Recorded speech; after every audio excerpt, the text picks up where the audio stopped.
Hey guys, it's Lohpally here with another video, and today we're going to be talking about the new AD carry that came out, Nilah, and what champions we want to be pairing with this bot laner if your teammate ever picks it.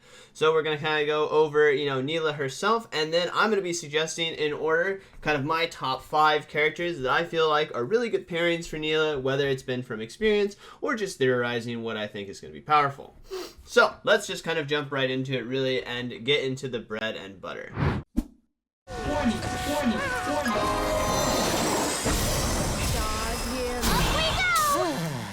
So Nilah really is a unique champion in the fact that she's actually a melee character that can activate a pseudo range spell from her Q. She has her Q, which will allow her to have up to 400 range, so she's relatively short range compared to other AD carries.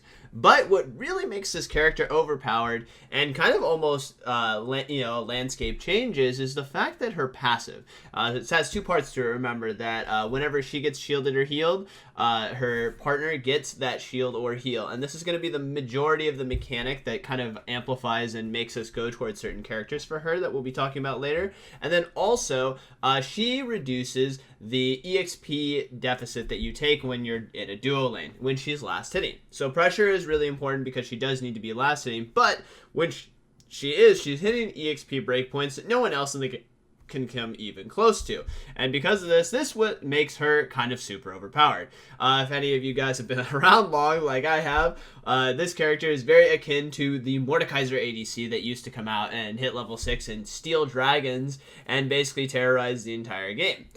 So I'm not a big fan of this mechanic itself, but it's here to stay right now. I don't see any hot fixes, so let's just jump into the top 5 supports that I think are really great with this character. So first off, we're going to start at number 5, which is going to be Janna. And we're going to kind of thematically have like a lot of enchanters or healers or shielders with this character just because that passive is so potent. Being able to shield and heal both you and your teammate consistently while only using one spell means that there's a lot of cycling mechanics that allow you to heal and shield each other and take really great trades.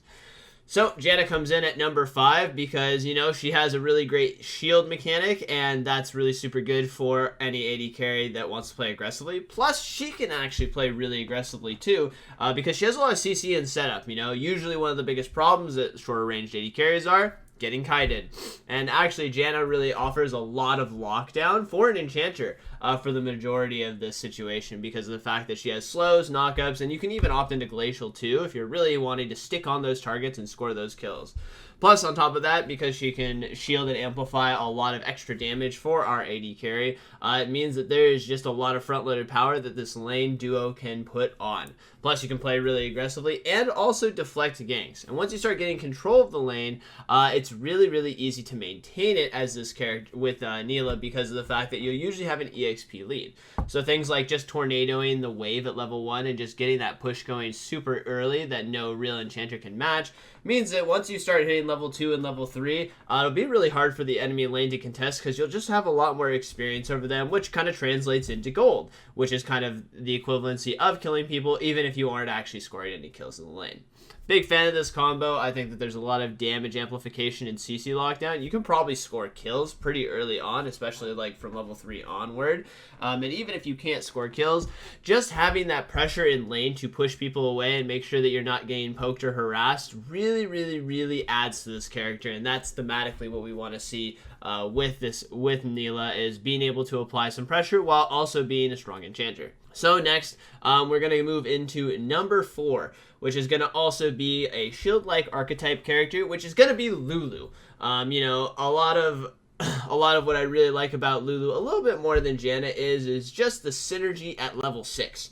It allows you to go in and have a lot more extra HP to play with. Usually you'll probably be building things like shield bow on this character since you want to be pretty aggressive, dashing in. Think a lot like Samira in a lot of ways, relatively short range. You kind of want to be in and on top of people, utilize that the W so that you can block auto attacks and just try to get in there and score as much damage as you possibly can. And Lulu augments this really, really well. She can once again play pretty aggressively in the early laning phases, which can get you, that good old pressure that we're looking for, like Janna. But I like her a little bit more because her assist DPS is a little bit higher. And also, I just think that she scales a bit better in the sense that you can be shielding and augmenting your teammate to go in, and then that Lulu ult really ties super well with Nilah because of the fact that you're diving into people, and you can Lulu ult to CC, slow them down, and just give a ton of extra health to your Nilah. So it allows you to score kills way easier than the Janna ultimate that's just going to be AoE healing and shielding, which is great for stats, but not as great for snowballing and really getting those advantages going, which I think is probably a pretty important part of this character. Since you're going to have a huge EXP lead, you want to have tools to kind of force that, right? To score kills, to potentially play more aggressively than you normally can. And I think Lulu augments this super, super well. Plus also, she can absorb a lot of damage in laning phase just by shielding and blocking stuff. So she can also get you through those first couple of levels, which is kind of the tougher part of everything, I would say, on Nilah, and make sure that your last hitting all the same. Hey guys, if you're deciding that, maybe you want to pick up one of those Star Guardian skins, don't forget to use my creator code right here, and you can help support the stream and the content that's coming out. Appreciate it a lot, guys. So, let's jump into number 3. So obviously we kind of see a theme with everything, which is enchanters, right? We want characters that are shielding or healing and making sure that we can get in there and score those kills. Now, number 3 is going to actually come in as a little bit of a surprise for people because it's not quite as much of an enchanter as other characters, which is going to be Rakan. So the reason why I think Rakan is actually going to be a really great pairing for this character is just because of the fact that he actually checks all of the enchanter boxes of having shields and heals, but he has great ways to CC and play really aggressively and also engage or, follow engage off of Nilah. So once you start getting those levels accelerated in this laning phase, this will actually be a really great way to just be able to score kills really, really easily. Although Janna and Lulu can play aggressively, and they do have some CC where you can potentially score some kills, usually they either lack the assist DPS or their CC is more of a peeling oriented thing. Where, if you walk forward as the Lulu, even if you're using CC, or the Janna using CC, a lot of times people are kiting backwards, so it's hard for your AD carry to always get interactions at a high volume for it. But with a champion like Rakan, where we're already checking those, shielding and healing tick boxes, right? Think of a lot like Twitch Rakan was really popular back in the day. Being able to actually jump in afterwards and follow up on your AD carry playing aggressively really gives you a lot more kill angles in the laning phase. And this character already snowballs incredibly hard just by last hitting. So if you're able to actually score kills or set up a lot of CC on people, this really, really unlocks Nilah to snowball out of control very quickly. So we're already getting the shielding and healing bonuses that are going on between the Q healing both you and your teammate, and also being able to shield your teammate over and over again. But Rakan can dash in after Nilah goes in and follow up really, really well. Has tons of CC, lots of good assist, DPS, and burst. And I've always kind of kept my eyes on Rakan because I feel like he is the melee support that isn't a melee support in a lot of ways. Not the Nautiluses and Leonas, but still has a lot of the same tools that they do, just that he has a lot of out buttons, and he has a lot of really great peeling. But in this kind of a lane, I think that this character will thrive in playing super aggressively. Potentially Nilah dashes in through minions, and then Rakan can E off of that and W in. And this already means that you're activating trades where your AD carry is already hitting people before your support has even gone in and started CCing. So this means that you just have tons of CC setup and a lot of kill pressure. Big fan of this. I think that Rakan's kind of fallen under the radar for picks in general, just because he's a little bit lighter on damage. But I think with a lot of the buffs that he's received, plus the synergy that I'm seeing with the activation of being able to dash off of each other, I just really feel like this will be one of the lane combos that's not so much a traditional enchanter setup, but actually checks all the boxes of being able to play aggressively and also have all the shielding and healing that an enchanter wants. So, next is going to be kind of a no surprise. Even though this character has actually seen a decent amount of nerfs, I still think she is pretty potent, especially in this combination of interactions, which is going to be Senna. Senna comes in as my number 2 for a couple of reasons. Number 1 is that I think that a lot of people will try to play a lot of poke lanes that play really aggressively in the early laning phases against this character, and I think that Senna does a really good job fighting back against these kinds of matchups. Plus, also, Senna has a bunch of HP swings. So one of the things that's really important for me to kind of reread about the passive is that whenever, whenever your ally heals or shields, right, then Nilah also gains healing and shielding. So like if you're a Lulu or a Senna or something like that, and you walk up and you trade and you use your shield on yourself or your heal on yourself, then it's also going to heal Nilah. And vice versa. And this is the mechanic that's really, really important for you to understand for the next 2 elite picks, because this is the interaction that you abuse the most. So obviously Senna, Senna's Q does damage, but she also heals herself. So that means that anytime that she's activating trades, even if she's not healing Nilah directly, she's receiving that. Plus, on top of that, Nilah amplifies the healing and shielding of her teammates nearby, which means that all those HP swings become even more powerful and potent because of these these amplifications. And especially like in team fights, you're going to be doing a ton of extra residual healing on each other back and forth. So, Senna auto attacks and then Qs and then heals herself because of that. Then it's healing Nilah.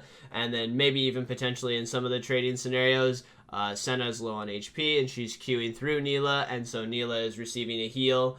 And then Senna is healing herself, which then causes Nilah to heal again. And you can kind of see some of these crazy interactions that kind of go back and forth. Because of that. And because of the fact that Senna kind of covers a lot of the early stage problems that maybe Nilah has, where she can range auto attack really well, and she is a super potent trader. This means that you have just insane laning pressure. Plus, if you ever hit a snare, it's pretty much a guaranteed kill. And you have a lot of really great ways to deflect ganks, because you have the Shadow E from Senna, and also Nilah has a lot of ways to dash out and block auto attacks that are coming in. So this kind of lane is going to be one of the premier ones. I think it'll probably be a number 1 and number 2 for me. I actually interacted with this lane and was like, oh my gosh, this seemed so insane how much healing and shielding was going on. And it just felt like I couldn't move them from the lane pretty much no matter how much and how efficiently I was trading. So very frustrating lane to play against. Great lane to play as. So make sure you take advantage of this for the elo while you can. And then let's talk about number 1, because I've kind of set the stage for the healing off of each other kind of mechanic, and this is why this character is the number 1 pairing, in my opinion, which is going to be Soraka. And the reason why Soraka comes in as number 1 is basically just this mechanic.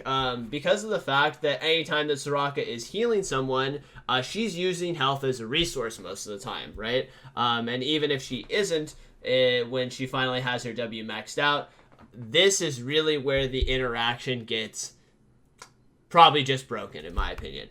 Which is that you're going to hit your Qs, which is going to cause healing on Soraka, which will then automatically heal Nilah. And really the most important thing is the next part, which is that anytime Soraka heals Nilah, then it will also heal Soraka for part of it. Now, in the early stages, this will be pretty noticeable in laning phase, but even out of that, I think it's just going to be insane, especially if you're hitting Qs and then healing and having pretty much no health requirement. This means that Soraka somehow is now a character that is receiving healing from herself. And that's been always the inhibitor of this character is okay, well, like, unless you're hitting your Q, health is a resource. And now we're kind of circumventing a lot of these mechanics because of the fact that, well, actually Soraka is just healing herself with her heal that she's healing her teammate with. And now she's no longer inhibited by the primary thing of, mana. It's kind of like if you walked into the lane and Sona all of a sudden had unlimited mana and, a 1 second W cooldown. It's kind of like, okay, well, I don't know how to move a character like this anymore because all the things that were inhibiting the character before, like mana and cooldowns, seem to be kind of thrown out the window. Seems kind of silly. And I think that this is another great example of this. And also she'll be getting, bonus healing and shielding stats, which is just a fantastic buffer for her because any extra numbers on her just really, really push her character through the roof. And I think in general, this lane combo will probably be the most obnoxious and frustrating to play against. I'm sure some people will think, oh, well, I'll just build heal cut early. I'm going to be honest with you, pretty much every experience that I've had where I've built heal cut early or had heal cut built against me when I am a healer like Soraka, Yumi, etc., I've been pretty underwhelmed with the numbers because I think that they really haven't gotten the numbers quite right on stuff like that. So I think this is going to be the super lane. I think it'll be really hard for people to move this lane, and as they gain levels, they'll just be so powerful. And in team fights, I think it'll be really hard for you to kill Nilah and Soraka because they'll be healing each other the entire time with the ultis, the passives, and this will just be a general nightmare to play against. So if you're looking for the freest LP with your duo lane partner, and you can get your hands on Nilah if she's not banned, this lane is the lane. I know that we've listed some other potent combinations, and I think they're definitely not bad, and I think Nilah is probably the most overtuned character I've ever seen in my life because she breaks a barrier of the entire game, which is the EXP. But this lane combination with how they interact with each other and solving resource problems that normally are like inhibitors of a character like Soraka means that this combo is the combo to be playing. So if you're looking for the free LP, that's definitely what I'm recommending for you guys today. Thank you so much for watching this video. Hope you guys enjoyed enjoyed it. Don't forget to like, subscribe, and comment in the section below. And let me know what your experiences have been. You know, what characters do you like playing with Nilah? Or what characters maybe do you like playing against Nilah? Have you found any good solutions for it? Or is she already on your permaban list like mine? Thanks, guys. See you guys next time. Peace.